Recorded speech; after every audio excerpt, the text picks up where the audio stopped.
السلام عليكم واهلا وسهلا بكم. فوز كل ما هو احمر برباعيه، فوز النادي الاهلي برباعيه في ثاني مباراه للدوري العام على فريق فاركو بالتخصص. النتائج الكبيره مع هذا الفريق بعد ما ختم الدوري بسداسيه، والنهارده كان فوز ليفربول في افتتاح الدوري الانجليزي البريمير ليج 4-2 على بورنموث في مباراه قويه. الهدفين جو في الدقائق الاخيره، وختمها محمد صلاح بهدف. من فترة طويلة ما شفناش هذه الأهداف اللي هي مهارة فردية وسرعة وقوة وكل حاجة في كرة القدم لمحمد صلاح. وصنع كمان الهدف الثالث الحاسم اللي كان هدف الفوز بالنسبة لليفربول. مباراة مجنونة قوية جدا بتعبر عن الدوري الإنجليزي. لكن قبليهم انا هقول لكم شويه حاجات واخبار يعني على السريع كده. اول حاجه، عادل القيعي قال تصريح غريب بالامس، قال ان في بعض الاشخاص عايزين يسحبوا الدوري اللي فات ده من النادي الاهلي ويدوه البيراميدز. ايه مناسبه هذا الكلام؟ وعايزين يسحبوه ليه؟ هل في اخبار من المحكمه الدوليه؟ طبعا دي حاجه غريبه، مفيش حاجه يعني وصلت، وعشان كده تصريح غريب من عادل القيعي. طيب، قبل هذا التصريح في حاجة حصلت عندنا في الدوري المصري بتقول إن الدوري والوضع اللي كان السنة اللي فاتت بكل مساوئه هنلاقيه السنة دي. في مباراة بتروجيت وكهرباء إسماعيلية انتهت 2-2، فخد لاعب من لاعبي بتروجيت أحسن لاعب في المباراة، ومراقب المباراة اللي هو الغريب اللي بيختار أي لاعب كده حد بيقول له عليه فجاي يديله الهدية، بيطلع العلبة كده لقاها فاضية ما فيهاش الهدية، فاداله العلبة الفاضية. ده طبعا لا يحدث إلا في الدوري المصري. إذا اتكلمنا عن مباراة النهارده، بيراميدز فاز على الإسماعيلي بصعوبة 1 وتعادل الماتش اللي فات. لا، بيراميدز بره المسابقة تماما، كمان جايب جناح شوربة 3 مليون دولار في التراب في الأرض. بصراحة يعني إذا اتكلمت عن إبراهيم عادل، لا، فرق شاسع ما بين إبراهيم عادل وهذا اللاعب السيء. نادي بيراميدز أعتقد هيبقى بعيد من المنافسة بهذا المستوى السيء. فريق المصري بخلاف فريق بيراميدز قوي، فاز 3 والماتش اللي فاز 3-1. مواصل يعني التقدم. هنشوف اللي هيحصل. فريق مودرن سبورت فريق مميز، فريق قوي السنه دي، رغم انه كان قريب من الهبوط السنه اللي فاتت، لكن السنه دي بادئ بشكل رائع. تعادل مع النادي الاهلي والنهارده فاز على فريق الاتحاد 2-1. وفريق زد تعادل مع فريق سيراميكا. فريق حرس الحدود فاز على فريق البنك الاهلي بقياده عبد الحميد بسيوني. والبنك الاهلي برضو السنه دي مترهل، يعني اقل من السنين اللي فاتت، يعني بمراحل كبيره. إذا اتكلمنا عن فريق ليفربول فاكيد لعيبه مميزه كتير. في لعيب فرنسي روعه اللي جاب الهدف الاول، طويل متحرك سريع قادم يعني بقوة في بعض الصفقات، وبيفتتح الدوري الإنجليزي بكل قوة. فريق ليفربول مباراة قوية، كل مباريات الدوري الإنجليزي يعني فرق قوية. ماك بصراحة أنا أديله واحد من أفضل لعيبة في ليفربول، لم يكن أفضلهم. ومحمد صلاح ثبت حضوره بهدف وبشبه اسيست الهدف الحاسم، وكمان كان في تسديده في بدايه المباراه، بصراحه تسديده غير عاديه، تسديده روعه. طيب، اذا رجعنا للنادي الاهلي، النادي الاهلي كان في اختلاف في التشكيل. بص كده، بالنسبه لريبيرو اوعى تعتبر ريبيرو انه النهارده كان مميز ومختلف وانت هتشوف مدرب، لا.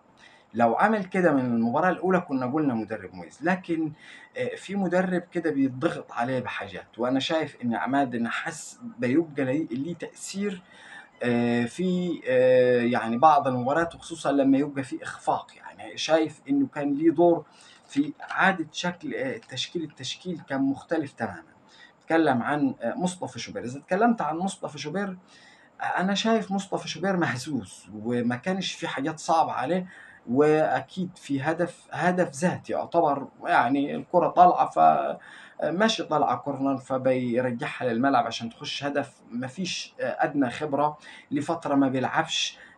على فكرة مصطفى شوبير المفروض ما يوقفش تاني، لأن ثقته هتتهز وهتبقى صورته مش كويسة، خصوصا اذا يعني اذا لعب مباريات كثيره واخطائه هتكتر، لاني كل مباراة بيبقى في نقد بتلاقي في انهيار في المستوى. بصراحة أنا شايف محمد الشناوي أفضل بكثير. داري ياسين مرعي، يعني الازدواجية في الدفاع، مرة داري مرة طبعا في إصابة بالنسبة لياسر إبراهيم، لكن في مشاكل دفاعية خطيرة وكبيرة جدا للنادي الأهلي. لو إن في فريق تقيل كان هيسجل كتير بصراحة يعني. إذا اتكلمنا عن إن كان في قوة هجومية، في ضغط عالي وتشكيل هجومي صرف. اتكلم عن ديانج، بس بصراحة بس ديانج في الشوط الأول لعب باتنين لعيبة. النادي الأهلي ضغط قوي جدا، وخصوصا من الناحية الشمال اللي فيها بن شرقي. يعني كان بن شرقي وكريم فؤاد معاه وبن رمضان مال ناحية الشمال، فالثلاثة عملوا ضغط رهيب في هذا المكان، وكان النادي الأهلي عامل خطورة كبيرة جدا، وأغلب الكرات والأهداف من هذه الناحية. الناحية الثانية أنا شايف إن تريزيجيه بصراحة لا، مش موجود. تريزيجيه تقيل شوية، تقيل في خطواته في لعبه. هاني لعب مباراة مميزة، لكن في الثواني الأخيرة بياخد طرد، وأنا بعتبره طرد غير مستحق. يعني المباراة هتخلص والنتيجة كبيرة 4، مفيش داعي ندي انذار تاني. أنا مش عارف إيه سببه. يعني النتيجة 4، يعني مش معقول هو بيضيع وقت لأن ممكن يجي في هدف أو الكلام ده كله. لكن يعني من الحكام السيئين جدا محمد معروف. الطاقم القديم ده كله سيء سيء، منهم محمد معروف. لكن هاني من أفضل اللعيبة، وصنع ولعب وعمل ضغط دفاعي هجومي. بصراحة يعني هاني نقدر نقول ياخد الفرصة. كان عليه نقد كبير، لا لكن ياخد الفرصة. وإذا اتكلمت بعد كده عن باقي اللعيبة، كريم فؤاد، يعني كريم فؤاد مميز. إذا اتكلمنا عن إنه بيلعب في مكان مش مكانه، لا مميز بصراحة. لكن زيزو هو رجل المباراة، أحرز هدفين. زيزو 2 أسيست الماتش اللي فات، واثنين وهدفين. وزيزو كمان أنت بتستفيد منه لاعب في العمق، أو يلعب في الناحية اليمين، وممكن كمان ممكن تلاقيه في الناحية الشمال. فزيزو أكيد مكسب كبير جدا جدا. خفيف، مركز يعني بصراحة مميز. هو لعبه في المنتخب عشان كده مميز فيه إنه يلعب في هذه المباراة. ولو جاء إمام عاشور هو ممكن ياخد الناحية اليمين. وأعتقد إن تريزيجيه العدل كده بيقول إن تريزيجيه بره، وبن شرقي أفضل وأسرع وأقوى ويجي منه أكتر. إذا اتكلمنا عن شريف، أحرز هدف، وإن كان يعني إيه شريف مش هو شريف الموجود. طبعا جريدشار دخل وأحرز هدف، وده من الحاجات الكويسة إنه يبقى عندك أكتر من لاعب. بن رمضان دايما بيصنع الفرق. بن رمضان لاعب تقيل تقيل فعلا. يعني يمكن الضغط اللي عمله مع باقي اللعيبه، على فكره الضغط العالي ده بيخلي الفريق يعني بدنيا بينزل في الشوط الثاني، وده شيء طبيعي. بس انت الاهلي استفاد من الضغط، انه جاب هدفين ورا بعض. الضغط يعني انا بضغط واجيب اهداف واريح المباراه من البدايه. وبيبقى صعب على الفريق انه يطلع بالكره مع الضغط اللي اتعمل. كانت الناحيه الشمال زي ما قلت لكم رائعه من النادي الاهلي، وشفنا الاهداف. الهدف الاول يمكن الرفعه ما كانتش كويسه من هاني، لكن شريف استغلها وعملها كويس. الهدف الثاني من زيزو دخل بشكل رائع. والهدف الثالث والهدف الرابع لجريتشار. والهدف اللي دخل النادي الاهلي زي ما قلت لكم خطا يعني ساذج من شو مصطفى شوبير. اللي انا بقول لكم هو مضغوط من المباراه اللي فاتت، وانا بقول لكم مصطفى شوبير لا مضغوط من يعني قعده محمد الشناوي في الدكه. انا ارى ان محمد الشناوي، يعني محمد الشناوي اما انك كنت بعته واستفدت بمبلغ مالي، ما كانش مصطفى شوبير هيبقى بهذا الشكل. مضغوط، حاسس ان اقل خطا يعني هيعاقب عليه. يعني لازم الناس تراعي الناحيه النفسيه بالنسبه للاعب. النادي الاهلي النهارده اظهر شكل مميز. ربما يكون فرقه على فكره قليل السنه دي من الفرق اللي هي هابطه في المستوى، زي بيراميدز زي البنك الاهلي. في فرق نازله ما فيش تغيير، بل بالعكس بعت لعيبه. والماتش اللي فات برضه ففريق فاركو من الفرق اللي بتعاني، لكن النادي الاهلي استعاد مباريات شخصيته. حقق أول فوز مع هذا المدرب. زيزو برضه بيحقق أول فوز، بيجيب هدفين.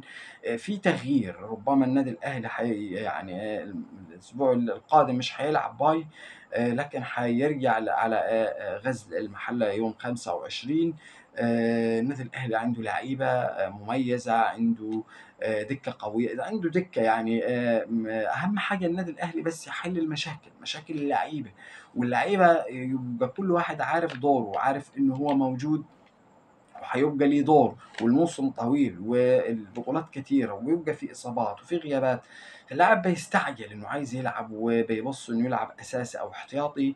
النادي الأهلي لما يحل المشاكل بتاعته بص تلاقي النادي الأهلي مختلف تماما بهذا الشكل اللي نزل بيه.